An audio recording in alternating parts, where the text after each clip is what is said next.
Welcome to the Reaction Radar. A man with a mental illness tries to grab a child and ends up unalive. Was this justified, or did the system fail him? Tonight's story is going to test your gut, your faith in law enforcement,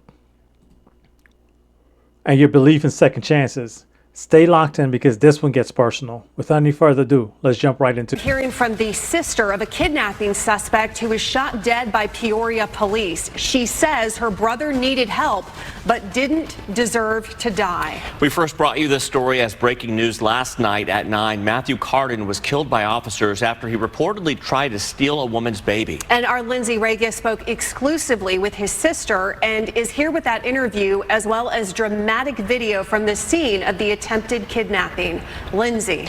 Yeah, Mark and Ellen, a traumatic day for both families. Matthew Cardon's sister spoke with us about his past, which includes substance abuse and mental health problems. His sister wants to be clear she is not making excuses for her brother's actions, but says if he was in his right mind, he wouldn't have done this.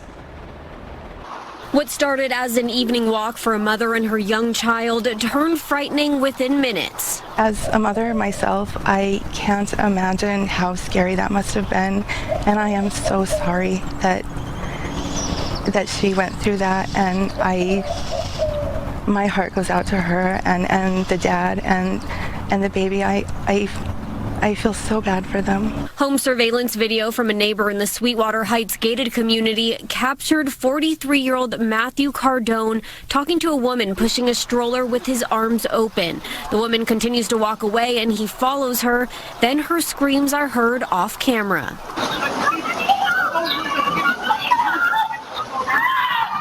Peoria police say Cardon bear hugged the woman from behind, then tried to take her child. The woman called her husband, who then came to help. Peoria police then got there and said Cardon did not listen to their commands.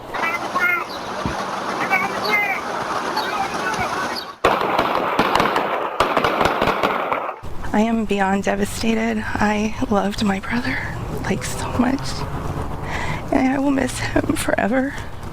But I have to be strong because his little girl needs me. Cardon's sister, April Cardon, says she talked to her brother weekly when he would drop off his 9-year-old daughter. In his 20s and 30s, he worked as a nurse. April says things changed for Cardon after he was diagnosed with a mental illness and battled alcoholism. She knew he went to rehab a couple of weeks ago and was released from the hospital earlier this week. Many times he went to rehab or to behavioral health. He really wanted to be well. He really wanted to be good. He really wanted to be like a productive member of society. He hated being sick. He wanted help.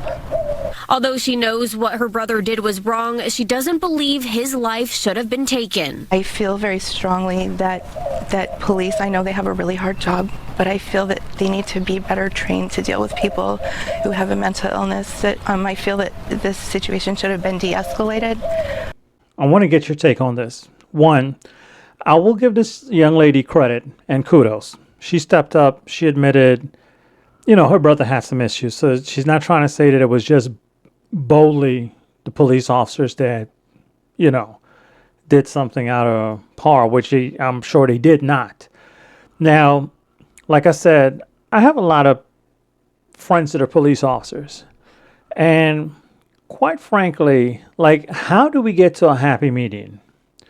Because a lot of times people are always saying, oh, this person have a mental health. The police needs more training. The police needs training. The police needs training. The police needs training. Well, here's the problem. When there's a situation, the police shows up. The police are in uniform, badge, uniform, and their weapon and their belts and everything. So hey, this is a police officer. It's established that the individual that comes in contact with the officer knows they're a law enforcement officer, right? How is the law enforcement officer supposed to know the individual they're dealing with have a mental issue or a mental situation? How? There's no indication that says this, right? So instead of trying to put the blame on the officers and saying that they need more training, they need this, they need that, how about you come up with a system maybe like, I don't know, like with diabetes, right? They have these bracelets that they put on so that if an officer or any medical personnel come in contact with someone that may be unconscious or just seem to be out of their mental state, if you will, they can look at them like, oh, hey, this individual they're diabetic. Maybe they're going into a diabetic shock, right? Why is it that if someone has a mental issue, why is it they can't be, for lack of better terms, identified by such? Because again, how do you expect law enforcement officers to identify someone that's legitimately with a medical situation versus someone that's pretending to have a medical situation? Do you understand and see where that brings a lot of problem? So me personally, I think that this is something that needs to be explored, right? It needs to be explored, and should be a bracelet that you just can't just buy it anywhere. The doctor has to give it out, so it shows some type of credibility. And hey, that's just a thought. That's a thought. Maybe there's other things you can use. But again, it doesn't matter how much training you give an officer. How are they supposed to decipher who's who and what is what? Because again, when I talk to my friends that are police officers, there's a lot of time where they would come in contact with a suspect, and the suspect would act like if there's something going on when there isn't anything going on. So again, how do you decipher the truth from the non-truth? So again, wear something like a bracelet that's validated by a medical field, example like a doctor or something, I think will be warranted. But what are your take on this? What do you say? So without any further ado, let's jump right back into this and finish this out. There was no reason for someone to die. The Glendale Police Department is now taking over the investigation. We've asked them if Cardone had a weapon on him. All they could tell us is that this case is still under investigation. Reporting in studio, Lindsay Regis, Fox 10 News.